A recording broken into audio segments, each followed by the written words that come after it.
Hello friends, நான் உங்கள் கணேஷ். நீங்கள் பார்த்துட்டு இருக்குது டேஸ்ட் வித் அண்ணாச்சி.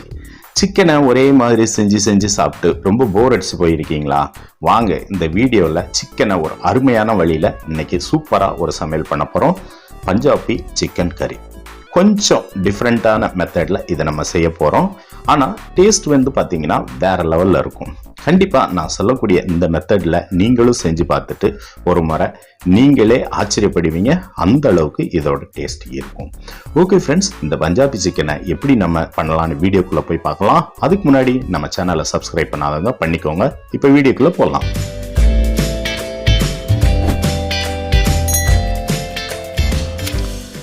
ஓகே ஃப்ரெண்ட்ஸ், நான் இதுக்கு வந்து ஒரு 3/4 கிலோ சிக்கன் எடுத்து நல்லா சுத்தம் பண்ணி வச்சுருக்கேன். அதை கொஞ்சம் மேரினேட் பண்ணிக்கலாம்.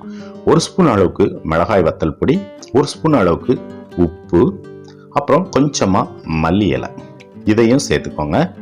இதுக்கப்புறமா கொஞ்சம் கசூரி மேத்தி, காஞ்ச வெந்தயக்கீரை, அதையும் சேர்த்திங்கன்னா இந்த பஞ்சாபி சிக்கனோட ஸ்பெஷல் அரோமாவே அதுதான். அப்புறமா ஒரு 2-3 டேபிள் ஸ்பூன் அளவுக்கு புளிக்காத தயிர், இதையும் சேர்த்துட்டு இந்த சிக்கனை நல்லா கலந்து விட்டுக்கோங்க. இந்த மிளகாய் பொடி, உப்பு, தயிர், இந்த கசூரி மேத்தி இதெல்லாம் சேர்ந்து இந்த சிக்கனோட நல்லா ஒன்றா கலந்து விட்டுருங்க. இந்த கலந்து விட்டு இது ஒரு அரை மணி நேரம் ஊறட்டும். இதை நம்ம இப்போ ஒரு மூடி போட்டு ஒரு ஓரமாக வச்சிடலாம். ஓகே, இப்போ ஒரு கடாய் எடுத்துக்கலாம். இப்போ இதில் வந்து நான் ஒரு 100 ml எண்ணெய் ஊற்றிக்கிறேன். குக்கிங் ஆயில் எதுவாக இருந்தாலும் பரவாயில்ல. எண்ணெய் சூடானதும் ஒரு பிரிஞ்சி இலை, ஒரு அன்னாசி பூ, ஒரு சின்ன துண்டு பட்டை, ஒரு கருப்பு ஏலக்காய், அது இல்லைன்னா ஸ்கிப் பண்ணிடுங்க, சாதா ஏலக்காவே போதும். ஆர்டினரி ஏலக்காய், பச்சை ஏலக்காய் ஒரு 2, ஒரு 4 கிராம்பு, ஒரு அரை ஸ்பூன் மிளகு, ஒரு அரை ஸ்பூன் சோம்பு, இதை போட்டு லைட்டாக வதக்கி விட்டுருங்க. இப்போ நான் ஒரு 200 கிராம் சின்ன வெங்காயத்தை கட் பண்ணி வச்சுருக்கேன். இந்த டிஷ்ஷுக்கு வெங்காயம் அதிகமாக இருந்தால் ரொம்ப நல்லாயிருக்கும். அதனால் 200 கிராம் சின்ன வெங்காயத்தை நான் நீள்வாக்கில் கட் பண்ணி வச்சுருக்கேன். இதை நம்ம வதக்க ஆரம்பிச்சிடலாம். வெங்காயம் நல்ல ஒரு பொன்னிறத்துக்கு வரட்டும். இந்த அளவுக்கு வர வரைக்கும் நம்ம மீடியம் ஃப்ளேமில் வச்சு நல்லா வதக்கி விட்டுக்கலாம். இப்போ வெங்காயம் நமக்கு நல்லா வெந்து வந்துடுச்சுங்க. இந்த டைமில் ஒரு 2.5 டேபிள் ஸ்பூன் அளவுக்கு இஞ்சி பூண்டு பேஸ்ட் சேர்த்துக்கோங்க. இஞ்சி பூண்டு பேஸ்ட்டு 2.5 ஸ்பூன், அதாவது 3/4 கிலோ சிக்கனுக்கு 2.5 ஸ்பூன் போட்டால் இந்த டிஷ்ஷுக்கு நல்லாயிருக்கும். இந்த இஞ்சி பூண்டு பேஸ்ட்டோட பச்சை வாசனை போகிற அளவுக்கு 1 நிமிஷம் வரைக்கும் நல்லா வதக்கிட்டு நான் ஒரு 3 மீடியம் சைஸ் தக்காளி பழத்தை மிக்ஸி ஜாரில் போட்டு நல்லா மையாக அரைச்சி வச்சுருக்கேன். அதை இதில் சேர்த்துக்கலாம். தக்காளி பழம் அந்த பேஸ்ட்டை சேர்த்து நல்லா வதக்கி விடுங்க. இந்த தக்காளி பழமும் வெங்காயம் எல்லாம் சேர்ந்து நல்லா வதங்கி தொக்கு பதத்துக்கு வரணும். இதுக்கு இடையில 1 ஸ்பூன் உப்பு சேர்த்துக்கோங்க. ஏற்கனவே நம்ம சிக்கனோட 1 ஸ்பூன் உப்பு சேர்த்துருக்கோம், அதனால் பார்த்து சேர்த்துக்கோங்க. இப்போ பார்த்தாலே தெரியும், இந்த வெங்காயம், இந்த தக்காளி பேஸ்ட் இதெல்லாம் சேர்ந்து நல்ல ஒரு தொக்கு பதத்துக்கு வந்துடுச்சுங்க. இந்த அளவுக்கு நல்லா வதக்கி விட்டுட்டு இப்போது நாம் இதுக்கு மசால் சேர்த்துக்கலாம்.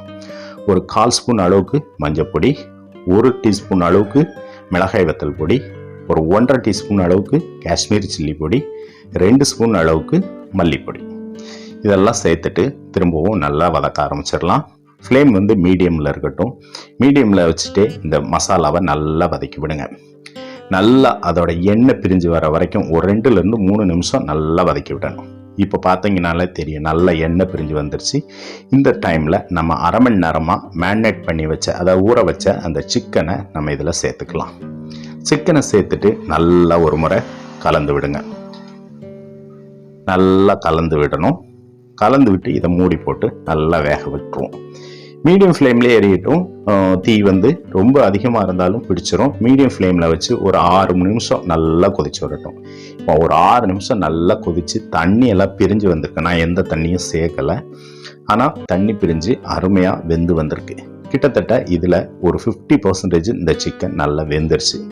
இந்த டைமில் ஒரு முறை நல்லா கலந்து விட்டுட்டு ஒரு 200 ml தண்ணி சேர்த்துக்கோங்க. தண்ணி 200 ml மட்டும் போதும். தண்ணி சேர்த்துட்டு ஒரு முறை கலந்து விடுங்க. திரும்பவும் நம்ம மூடி போட்டு வேக விட்டுடலாம். ஏன்னா நம்ம தண்ணி சேர்த்துருக்கோம், 50% வெத்திருக்கு, மிச்சமும் வேகணும். இப்போ மூடி போட்டு திரும்ப ஒரு 3-4 நிமிஷம் வேக விடுங்க. இப்போ பார்த்தாலே தெரியும், நல்ல எண்ணெய்லாம் பிரிஞ்சு அருமையாக சிக்கன் வெந்து வந்திருக்கு. கிட்டத்தட்ட 90% மேலே இந்த சிக்கன் நல்லா வெந்து வந்துருச்சுங்க. இந்த டைமில் ஒரு 2 சில், அதாவது 1/4 மூடி தேங்காயும் கொஞ்சமாக ஒரு 10 பீஸ் அளவுக்கு முந்திரி பருப்பும் சேர்த்து நான் அரைச்சி வச்சுருக்கேன். இதை நம்ம இதில் சேர்த்துக்கலாம். சேர்த்துட்டு கொஞ்சமாக தண்ணி சேர்த்துக்கோங்க. அதோட சேர்த்து விட்டு நல்லா கலந்து விட்டுருங்க. கலந்து விட்டுட்டு நம்ம இன்னும் மூடி போட்டு வேக விட வேண்டாம். ஏன்னா ஆல்ரெடி சிக்கன் நம்மளுக்கு வெந்துருச்சு. இந்த கிரேவி திக்காக இருக்கணுங்கிறதுக்காண்டி தான் நம்ம இந்த முந்திரி தேங்காய் பேஸ்ட்டை இப்போ சேர்த்துருக்கோம். இதை நல்லா ஒரு முறை கலந்து விட்டுட்டு மீடியம்லேயே ஒரு 5 நிமிஷம் விட்டுட்டிங்கன்னா உங்களுக்கு சூப்பராக எண்ணெய் பிரிஞ்சு அருமையான சிக்கன் ரெடி ஆயிரும். இந்த டைமில் திரும்பவும் ஒரு 1/2 ஸ்பூன் அளவுக்கு கசூரி மேத்தியை நல்லா கசக்கி விட்டு அந்த சிக்கனில் தூவி விட்டுருங்க. அப்படியே கொஞ்சமாக மல்லி இலையும் தூவி விட்டுருங்க. இந்த பஞ்சாபி சிக்கனுக்கு கசூரி மேத்தி சேர்த்தா தான் அதோட சரியான டேஸ்ட் கிடைக்கும். கண்டிப்பாக செஞ்சு பாருங்கள். செஞ்சு பார்த்துட்டு உங்களோட கருத்துக்களை சொல்லுங்கள். நான் வேறு ஒரு வீடியோவில் திரும்பவும் உங்களை சந்திக்கேன். ஓகே ஃப்ரெண்ட்ஸ், பாய்.